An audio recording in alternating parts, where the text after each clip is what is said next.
شاہد تاریخ کے جب جب یہ دنیا گمراہی اور ضلالت کا شکار ہوئی ہے تو اللہ رب العالمین نے اپنے انبیاء کرام کو مبعوث فرمایا ہے اور اسے اس گمراہی کو ختم کیا ہے.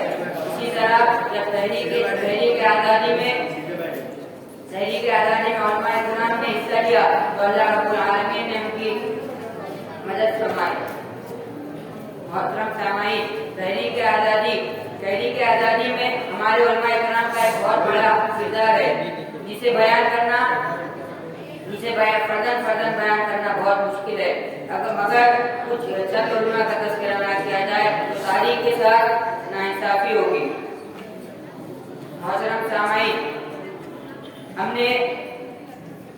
نے مولانا جس میں سب سے بڑا ہاتھ مولانا ابوالکلام آزاد کا تھا، جنہوں نے جامع مسجد کے ممبر پر پکار کر کہا تھا کہ اس ہندوستان کو چھوڑ کر کہاں جا رہے ہو.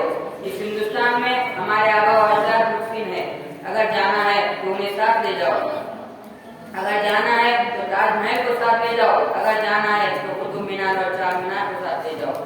ہم نے یہ بھی بلا دیا قانون ساز اسمبلی کے صدر ڈاکٹر بابا صاحب امبیڈکر، جنہیں مسلم لیگ نے ان کا راستہ ہموار کر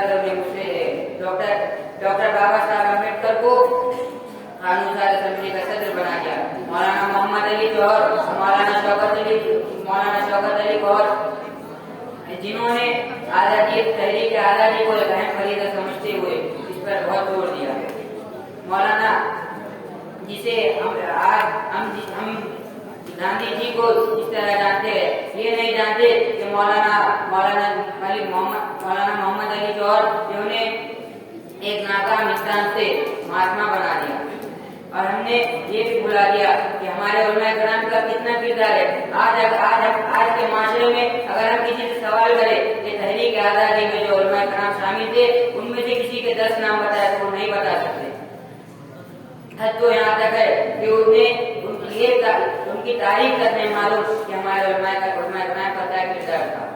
یہ تک نہیں معلوم کہ دلی کے چاندنی چوک سے لاہور تک جتنے بھی درخت ہے سب پر ہمارے علماء کرام کی لاشیں رکھی ہوئی تھی. آخر میں اللہ رب العالمین سے دعا ہے کہ اللہ تعالیٰ ہمیں ہمارے علماء کرام کی تاریخ جاننے کی توفیق دے. اور میں اس شعر کے ساتھ اپنے تقریر ختم کرتا ہوں. ہماری آنکھ میں جو خواب ہے وہ سب وطن کے ہے، ہماری آنکھ میں جو خواب ہے وہ سب وطن کے ہے، یہاں جو گوہر نایاب ہے وہ سب وطن کے ہے. سبھی کا خون ہے شامل یہاں کی مٹی میں، سبھی کا خون ہے شامل یہاں کی مٹی میں، کسی کے باپ کا ہندوستان تھوڑی ہے. السلام علیکم.